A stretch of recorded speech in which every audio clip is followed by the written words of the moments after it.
Do you know the story of rotten oranges? When one of the oranges in the sack starts to rot, the others around it get infected. The same deviations occurs when one evil person influences those around her. The one who just threw a rotten orange at me is screaming, "You're a pest!" Talk about the pot calling the kettle black. Don't you think that the person who bites other people's hands off is the rotten orange? That's what I'd like to talk about today. My name is Alicia. I got married a year ago. I'm a 30-year-old who is devoted to work and marriage. My relationship with my husband, Ryan, is perfect. If my career continues to grow, I would like to have a child in the future. I'm still 30, but already 30. Everyone has their own opinions, and I have mine. I'd like to go with the flow. What are you talking about? Have a baby right away. Women are meant to bear children. My mother-in-law, Carrie, says such insensitive things. Mom, please don't interfere in our marriage. We talk about these things together. Ryan is quick to defend me. Oh no, you're completely wrapped around her little finger. That's what I was against you married an older woman. She tricks and manipulates you. She sat with a distorted face as if she was biting down on the bitterness. Since you came, my family has been a mess. We were at peace, but because of you, my son has gone crazy. You have ruined my life too.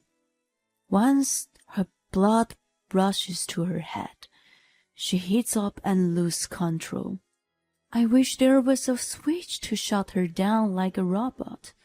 Unfortunately, humans don't have such a thing. If only my father-in-law were here to calm her down. Unfortunately, he's out golfing with his co-workers today. Ryan and I can't handle her well. So, in times like this, enough! Hon, let's go home. Ryan prompts me to leave. Her temper tantrums amaze me every time. I'm sorry, hon, about my mother. Don't worry, it's nothing new. We've been married for a year, and I'm used to it. She and I have been at odds with each other since the beginning of our marriage. Or rather, she's been more hostile to me from the beginning. The first time I met her was when Ryan brought me to his parents' house. She was sitting next to my father-in-law, Ben, with a sulky face. This is Alicia. We met at work. Ryan introduced me, and I leaned forward to give a kiss on their cheeks. In contrast to Ben, who was cheerful, Carrie had an irritated look on her face and said, "Does she work to scavenge men?" It was the first time someone I just met blatantly showed malicious intentions toward me. I was in total shock and had no idea what I was being taught. Mom, how rude! Ryan tried to argue on my behalf, but she was having none of it. It's just not right for a mature woman to marry a man 4 years younger. It was true that I was older, but was it that strange to have an older wife in our society these days? And to tell me that straight in my face was quite rude. That was the first time I realized that my mother-in-law was insane. I was the one who approached her. It was TMI on Ryan's part, but I felt happy and embarrassed. There was an air of awkwardness among us. I glanced at him and saw that he was blushing. Well, Alicia, thank you for taking care of my son. I hear that you are at a manager level and are giving him guidance at work. I'll be counting on you to keep taking good care of him." Ben tried to make me feel at ease, which made the situation neutral, but Carrie's sulking continued. I grew uneasy about marrying Ryan. Even thought Ben was nice. I couldn't understand why he didn't scold his wife for being bodily nasty at his son's fiancée in the first place. It soon became clear thought. My mom may not look like that, but she's actually sickly. I was about to retort, "No way," but I swallowed and listened. She suffered from migraines and anemia and often needed to stay in bed. Ben had been trying not to rock the boat out of concern for her health instead of rebooking her. I see. It must be hard for him too. Yeah, but don't worry. I'm going to tell her off loud and clear. His reassurance made me decide to marry him. Carrie continued to bully me after we got married. Most of the time it was done over the phone, so that I could be half listening, and sometimes I'd put down my phone and let her rant. There was no harm to me. We didn't live together, so it was nothing to worry about. I thought so. But my head hurts. I have vertigo. Please come over quickly. She called Ryan once a week, usually on Saturday. Ben was often out on weekends for business trips or meetings. She was home alone most of the time. Whenever Ryan received such a call, he would go and check on her. Don't worry, I'll go alone. That will make her hate me even more. I'll go with you. At that time, I was still bound by a sense of obligation to get along with her. She was sick, and I should have shown her a little bit of care. I was thinking positively. Ryan was actually not in the mood to go, so he looked somewhat relieved to know that I was coming along. I was also hoping that she would take the opportunity to open up to me a little, however. What are you doing here? Get the hell out. When we arrived at her house, she slammed the door shut on me, and I was almost turned away. I thought to myself that she seemed perfectly well, but I kept my mouth shut. Ryan quickly intervened. Mom, you're going to get even worse if you get so excited. Calm down. Instead of listening to him, she became even more agitated. Be quiet. Why did you take her as your wife? I disapprove of it. Why did she hate me so much? What is it that you don't like about me? I asked her fearfully. I don't like your voice, your face, the fact that you're older than him, your ideals, your class, everything. I don't like you one bit. She denied my existence at once. Enough! How dare you say these things to her? We had plans today, but we came here instead. You think I care? I didn't ask you to bring her along.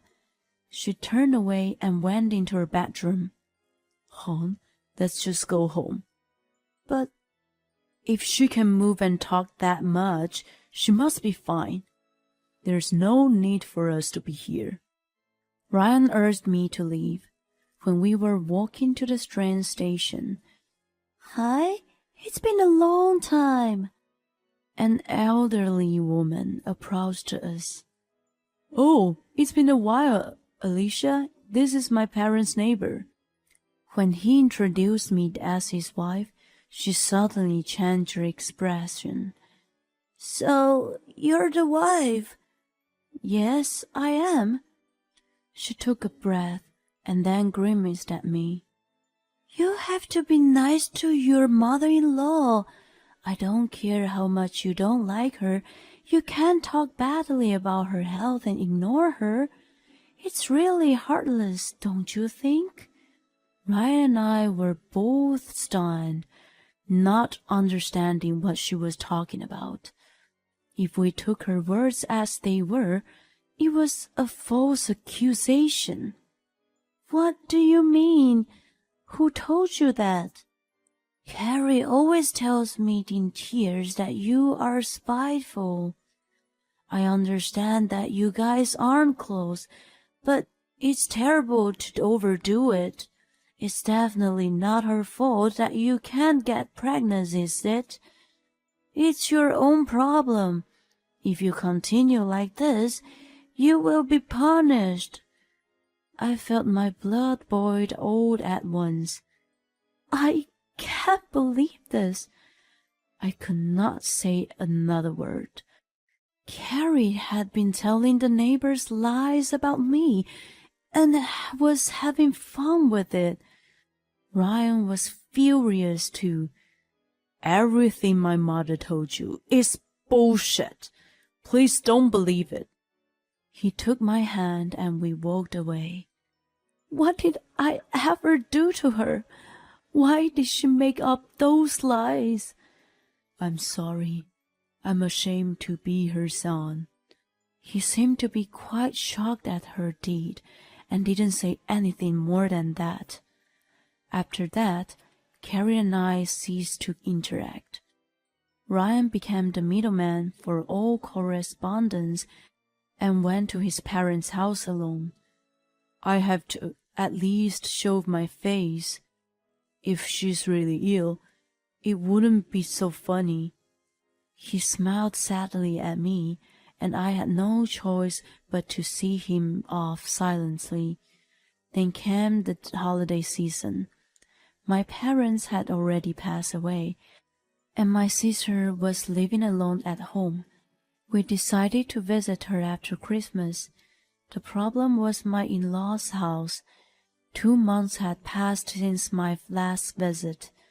I still didn't want to see Carrie, but I didn't want to be estranged from Ben, who had always been nice to me. I was agonizing about what to do. Then Ryan suggested, My dad will be home on Christmas Day, so why don't we just show up for a bit? If he was home, Carrie might be calmer. Ryan said if she threw another tantrum, leave her to Ben and we could get out quickly, so I agreed with him. On Christmas Day, the unimaginable happened. Hey, Alicia! Merry Christmas, Ben. Are you all right? He looked somewhat paler than usual. Yes, I'm fine. You must be cold. Come on it. His voice lacked energy, too. Ryan and I were puzzled as we entered the house. Carrie was lying down on the sofa in the living room, devouring navel oranges. Without even glancing at me, she irritatingly said, You're here again. I don't feel good at all. I sat down in the living room with a bitter smile on my face. Ben brought me a cup of tea. Thank you, Alicia, for always checking on Carrie. Oh, no, it's only until a while ago. I haven't been able to come here lately. It's been hectic. I couldn't tell him the real reason, so I stammered a little. Oh, please, I'm still grateful. I'm sorry for the trouble she's caused you. Ben patted me on my shoulder. Carrie stared at him with evil eyes. You guys are so noisy. I can't even hear the TV. She got up from the sofa and shouted at us. Hey, why don't you show some gratitude too? They came all the way here for us, didn't they? I asked my son to come. I don't want to see this woman. She began to roughly peel an orange on the coffee table. "Sorry, Alicia. I'm very sorry." "Please don't apologize. It's all right." Ryan and I were a little taken aback by Ben's humble behavior. We remained there for a little while until Carrie suddenly lashed out. "This orange is rotten. It's all your fault, Alicia." What in the world did it have to do with me? Ryan and Ben were perplexed by her odd behavior. Without a care, she continued. "You are like a rotten orange. You are a bad influence on everyone around you. Even the neighbors are saying that you are a pest." My patience, which I had been enduring until then, finally snapped. "That's because you've been spreading lies about me." "Shut up. Who cares if it's true or not? I can't stand that you're in my life." It was like a toddler throwing a tantrum, and there was no logic in what she was saying. "Don't be ridiculous. Why do you have to hate me so much?" "Shut up, you pest!" With a scream, an orange sapphire flew toward me with a whoosh. I felt a crushing sensation on my face, and it fell to the floor with a dumb thud. A naveled orange, peeled.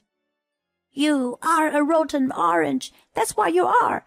You have to be thrown away." She looked at Ben and Ryan and continued her rant.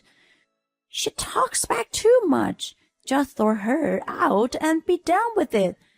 I feel sick. What are you waiting for, Ben? Get rid of her." I couldn't take it anymore.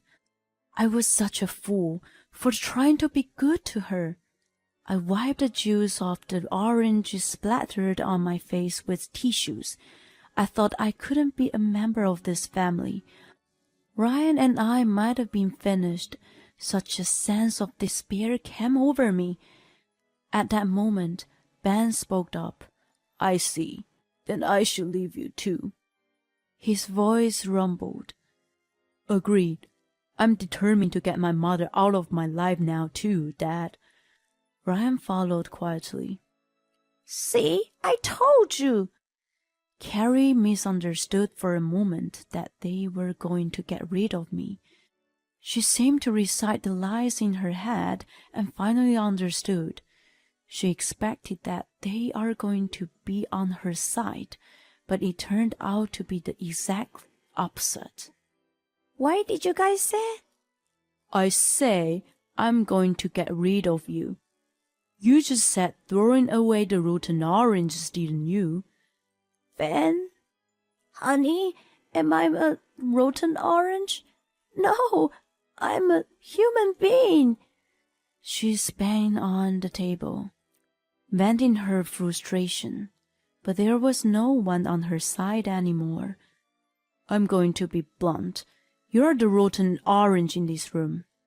In other words, you are a rotten human being." Had there been a time when Ryan insulted his mother? Sensing something was wrong, she panicked. "What's wrong, Ryan? She's got you all worked up again? I wonder how much of a pest she is." She was asking for his agreement in a pleading voice. "No, Mom. I am her husband. As a husband, I have a duty to protect her. You are no longer my mother for continue to abuse her. I'm cutting you off at all costs." "How dare you say that?" She glared at Ryan and tried to jump on him, but Ben grabbed her. "Stop! You're making a fool of yourself." His normally calm face turned grim. She wasn't so sensible that she wouldn't have flinched at such a trivial thing. "Well then, why don't you protect me? I'm your wife. My son and daughter-in-law turn on me like this." I wanted to reiterate that I'd never done anything wrong to her. Rather, I was the victim. But in her mind, our position was switched. I think I protect you enough. I watch over you so that you don't harm Alicia. Can you even see that? Behind his calm demeanor, there was a wave of inexpressible anger. He had been patient with her for years, decades even. He must have been overthrowing with the feelings that had built up over the years. What the hell? Are you making me the villain? It's her being a rotten orange that's so blame. Since she came, She suddenly collapsed. I was stunned, but Ben and Ryan didn't pay any attention to her. What are you going to do now, Dad? Divorce. I'm going to leave this house. She'll be on the street without it. What? Divorce? What do you mean you're leaving? The one who supposedly fainted got up with force and glared at us. It seemed I was the only one who was deceived by her acting. Oh, wow. You're quite all right. You can live on your own then. She grimaced at me as I commented sarcastically, but our positions were now reversed. I glared back at her more than twice as hard. She instantly looked frightened and became quiet. After that, Ben filed for divorce. Later, I found out that he had been fed up with her for a long time. Although he didn't think about divorce before, he kept a distance and did not argue with her. He even minimized the time he spent at home and devoted himself to his work. Because of this, she became a tyrant who sat and did whatever she wanted. Her tyranny had been directly only at him until I became her target. He felt a strong sense of crisis then.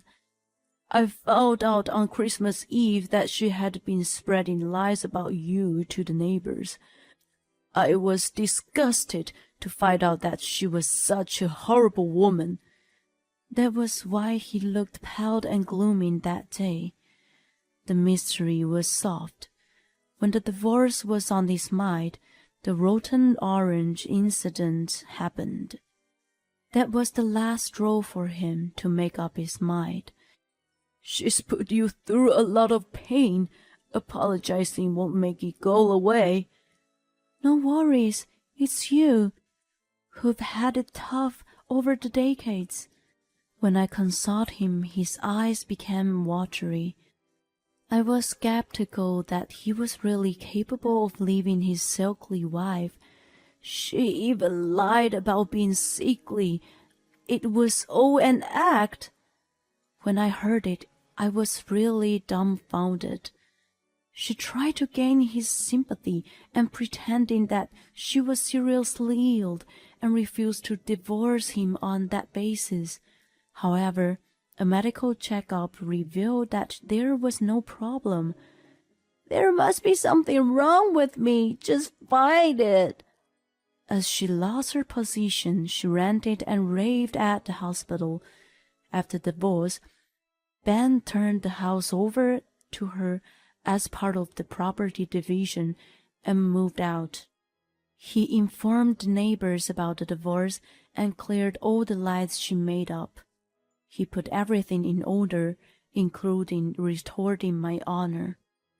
The neighbor who accused me called and apologized to me. The rotten orange incident is supposedly still talked about today. Her neighbors know about her past misdeed, so it's become difficult for her to live there. My husband tells me about Carrie's current life, and I almost burst into laughter. Well, she deserves it, doesn't she? I hope Ben will have a peaceful life after all the trouble he's been through. I do too. I'm happier now, so I'm sure he'd find his happiness too. Shall we go give him a happy news then? I'm gonna be a father too. He took my hand gently. I put my hand on my stomach, which was showing a tiny bump. It felt warm against my hand.